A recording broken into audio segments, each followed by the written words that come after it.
তো এই পৃথিবীতে এসেছি আমরা দুটো উদ্দেশ্য নিয়ে। একটা হলো আল্লাহ রাব্বুল আলামিনের ইবাদত করা, যেমনটা আমরা বললাম ওয়ামা খালাকতুল জিন্না ওয়াল ইনসা ইল্লা লিয়াবুদুন। আরেকটা উদ্দেশ্য আছে আমাদের পৃথিবীতে আসার, সেটা হচ্ছে আল্লাহ রাব্বুল আলামিনের জমিনে আল্লাহ পাকের দ্বীনটাকে কায়েম করা বা বাস্তবায়ন করার চেষ্টা করা।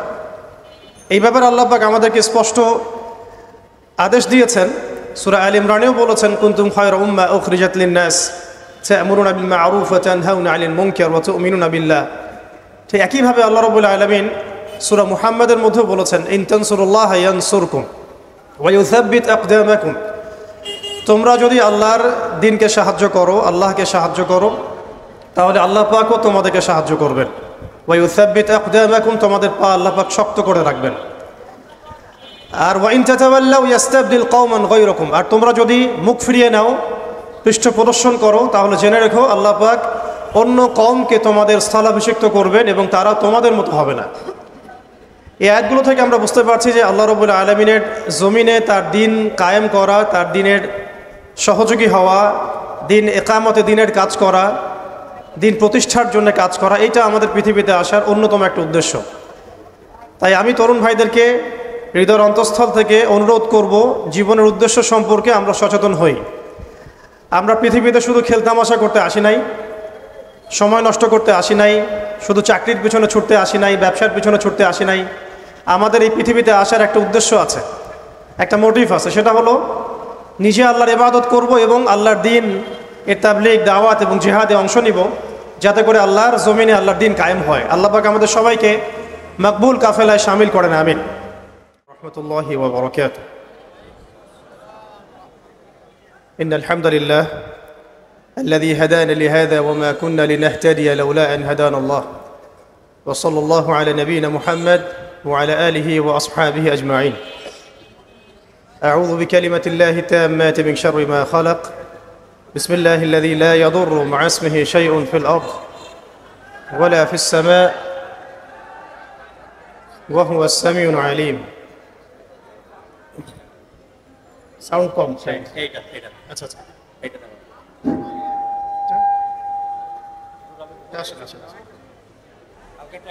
একটু উপর করে, এটা বেশি ভালো হয়ে গেছে আর কি আপনার।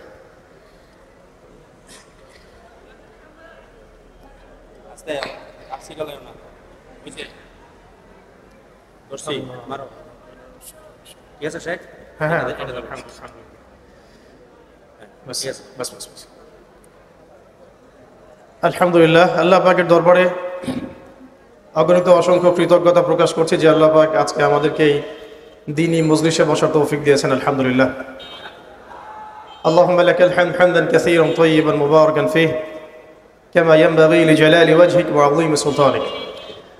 অগণিত অসংখ্য দরুদ এবং সালাত বর্ষিত হোক প্রিয় নবী সাল্লাল্লাহু আলাইহি ওয়াসাল্লামের প্রতি। আল্লাহুম্মা সাল্লি ওয়া সাল্লিম আলা নবিয়িনা মুহাম্মদ ওয়া আলা আলিহি ওয়া আসহাবিহি আজমাইন। সম্মানিত উপস্থিতি, ওলামায়ে কেরাম, বুজুর্গানে দিন যারা আজকের এই মজলিসে উপস্থিত আছেন, সকলকে হৃদয়ের অন্তঃস্থল থেকে আমরা সালাম জানাই। আসসালামু আলাইকুম ওয়া রাহমাতুল্লাহি ওয়া বারাকাতুহু। দীর্ঘ আলোচনা হয়েছে, বরেণ্য ওলামায়ে কেরামগণ আছেন, দীর্ঘ নসিহত আপনারা শুনেছেন। আমি খুব অল্প কথায় মুখতাসার কিছু কথা বলে আমার আলোচনার রীতি টানব ইনশাআল্লাহ। ওয়া মা তাওফীকি ইল্লা বিল্লাহ আলাইহি তাওয়াক্কালতু ওয়া ইলাইহি উনীব।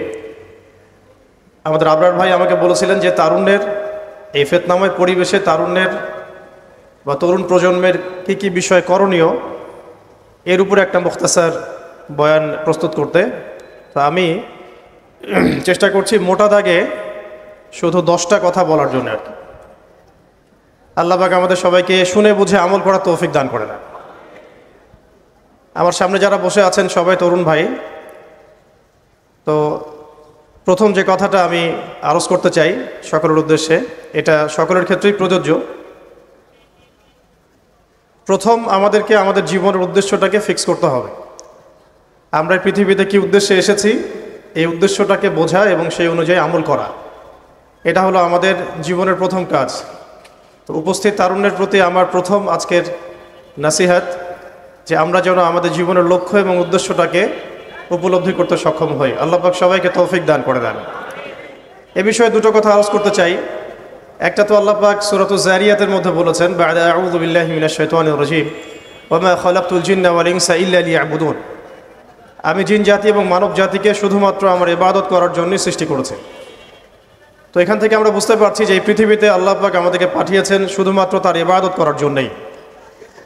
আর এটা আল্লাহ পাকের অনেক বড় দয়া যে আল্লাহ রাব্বুল আলামিন আমাদের ব্যক্তিগত কাজ, অর্থনৈতিক কাজ, আমাদের ব্যবসা বাণিজ্য, পরিবার, স্ত্রী সন্তান, মুআমালাত মুআশারাত এগুলোকে ইবাদতের মধ্যে অন্তর্ভুক্ত করেছেন যদি আমরা কয়েকটা শর্ত পূরণ করতে পারি।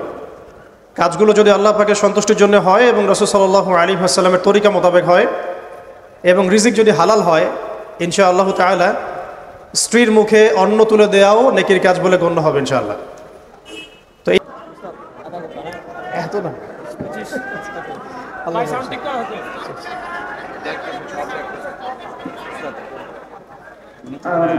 একটু সামনে সামনের হরনগুলো একটু দ্রুত ঠিক করেন। ব্যাস ব্যাস, কোনটা মাইক এটা?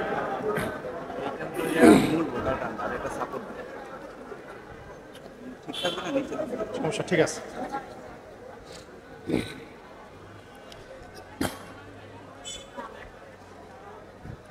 স্বেচ্ছাসেবক ভাইরা যারা কানেকশন করেছেন একদম অতি দ্রুত স্ক্রিনে নিয়ে আসুন, অতি দ্রুত একদম স্ক্রিনে নিয়ে আসুন। স্বেচ্ছাসেবক ভাইরা যারা কানেকশন করেছেন